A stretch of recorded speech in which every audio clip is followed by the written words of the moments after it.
Hey guys, in this video I'm going to show you how to fix Roku not enough space. If you find this video helpful, please consider to like this video and subscribe to my channel. In saying that, let's just jump straight into the video.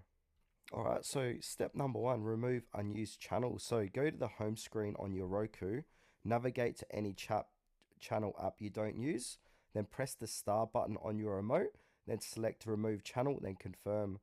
So a pro tip here, focus on removing larger channels like gaming or streaming apps you don't use. All right, step number two is clear cache. So while Roku doesn't have a built-in clear cache option, you can do it manually using your remote sequence. So go to the home screen in Roku, press the following sequence exactly. So on your remote, press home times 5, up, rewind times 2, fast forward times 2.